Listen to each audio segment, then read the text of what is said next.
माँ ताप्ती के तट पर कपिलेश्वर महादेव में आप लोग गए दर्शन करने?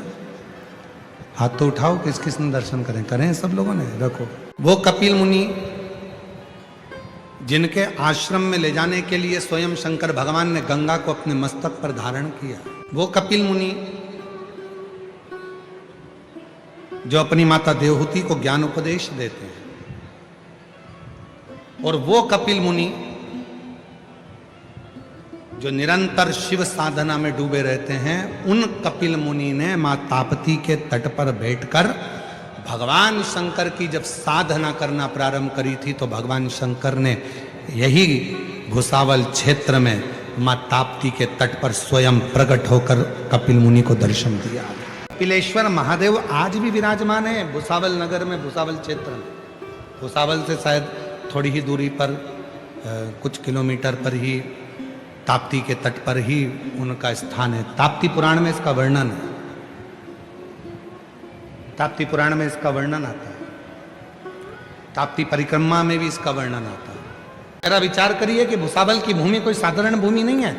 यदि भुसावल नगर को देखा जाए तो दुनिया में भुसावल को यदि केवल देखा जाए तो भुसावल के चारों कोने में चले जाओ, चारों दिशा में चले जाओ, भुसावल के चारों कोने में, जैसे भारत भूमि के चार कोने पर चार पीठ बने हुए हैं, चार कोने पर चार देवस्थान बने हुए हैं। इधर रामेश्वर है, उधर बद्रीनाथ है, उधर द्वारका है, उधर जगन्नाथ है, उसी तरह जैसे इधर केदारनाथ है। तो ये जैसे चार स्थान अलग अलग भारत की भूमि को सुरक्षित रखते हैं, वैसे भुसावल की भूमि को भी भगवान शंकर के चार ऐसे प्राचीन मंदिर भुसावल के चार कोने में हैं, जहां पर भुसावल को सुरक्षित रखते हैं।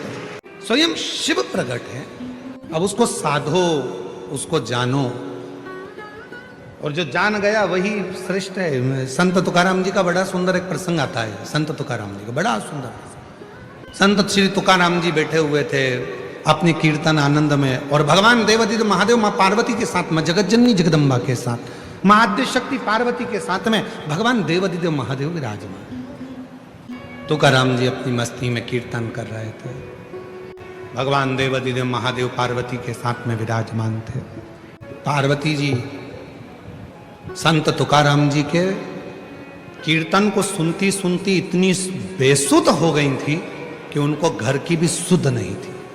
महाराष्ट्र के वो संत तुकाराम जी जब कीर्तन कर रहे हैं तो मां पार्वती जी बेसुध हो गई हैं। इतना उनकी सुध पूरी कीर्तन में डूब चुकी है, पूरी कीर्तन कुछ स्मरण ही नहीं है, बस विठला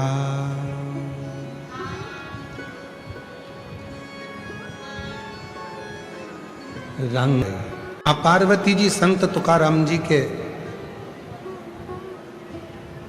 अभंग में कीर्तन में डूब गए। सुध नहीं है मां को। नंदी ने अपने गले में पड़े हुए घंटे का नाद किया तो भी पार्वती जी की सुध नहीं बनी। हम भोले बाबा ने देखा कि भगवान श्री गणेश जी महाराज पुकार रहे हैं, कार्तिकेय जी पुकार रहे हैं, तो भी पार्वती को सुध नहीं। थोड़ा ध्यान देना, भारत की भूमि के संत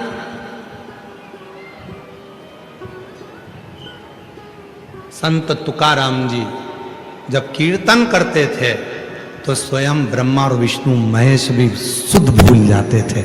ऐसा कीर्तन करते, ऐसा कीर्तन हमें, आपको और हमको तो गौरव होना चाहिए, और सबसे ज्यादा गौरव तो महाराष्ट्र के लोगों को होना चाहिए कि संत तुकाराम हमारे महाराष्ट्र के वो संत जब कीर्तन करते थे तो माँ आद्य शक्ति, माँ जगत जननी पार्वती सुध भूल जाती, उनकी ध्यान नहीं रहता। पंढरपुर में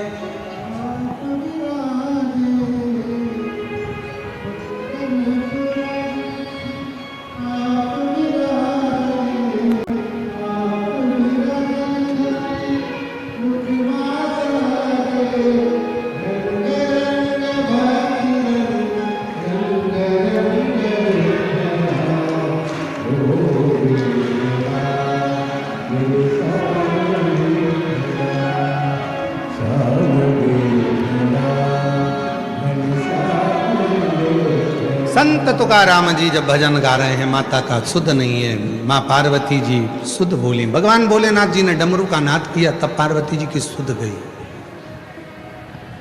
उठी, शिव जी के पास पहुंची। आज बाबा भोलेनाथ जी के पास पार्वती तो जाकर बैठी ही थी, इतनी देर में भगवान श्री हरि का आगमन हो गया।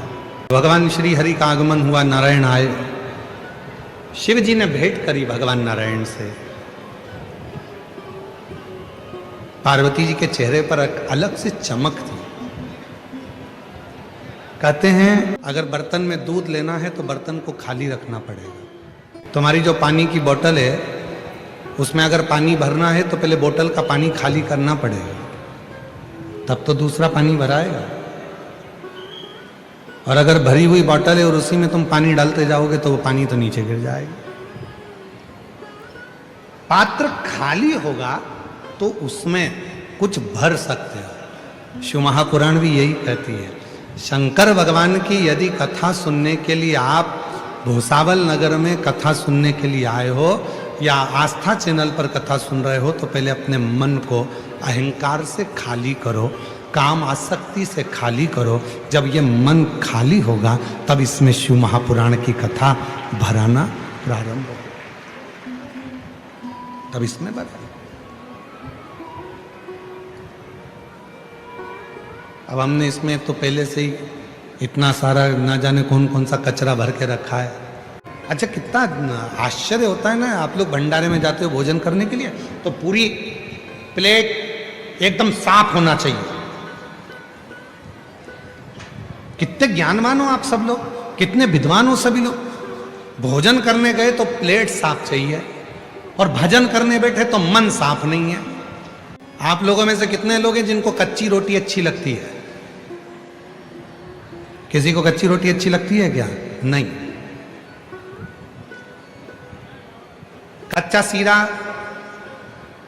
कच्ची पूरण पोली जम के तो बोलो नहीं। जब तुम्हें कच्ची रोटी पसंद नहीं है, जब तुम्हें कच्चा सीरा पसंद नहीं है, जब तुम्हें कच्ची पूरण पोली पसंद नहीं है, तुम्हें कच्चा बड़ा पाव पसंद नहीं है, तो भगवान को भी कच्चा भगत पसंद नहीं है। उसको पक्का चाहिए, एकदम मजबूत पक्का। ये मेरा है, पका हुआ है। सब त्याग कर व्यर्थ की बातों में रहो, परिवार में, कुटुंब में, नातों में, रिश्तों में सबके साथ रहो, पर मन उस ईश्वर में लगाकर अपना कार्य पूर्ण करो। रंग रंग पांडुरंग रंग रंग रंग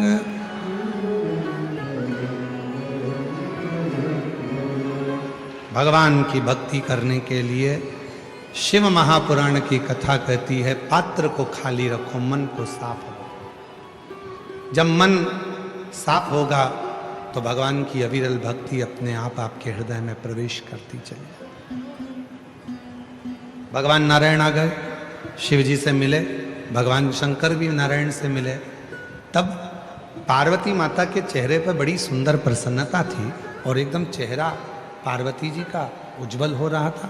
एकदम पार्वती जी का चेहरा बहुत चमक रहा था।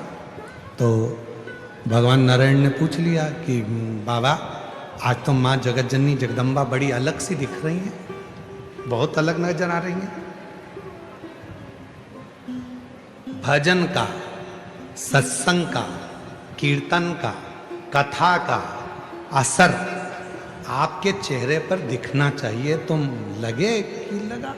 जो महापुराण की कथा सुनकर जब यहाँ से जाओ और तुम्हारी बहुएं या तुम्हारे घर के लोग तुम्हें देखकर कहें आज अम्मा कुछ बदली बदली दिख रही है, तो समझो कि कथा का असर हुआ।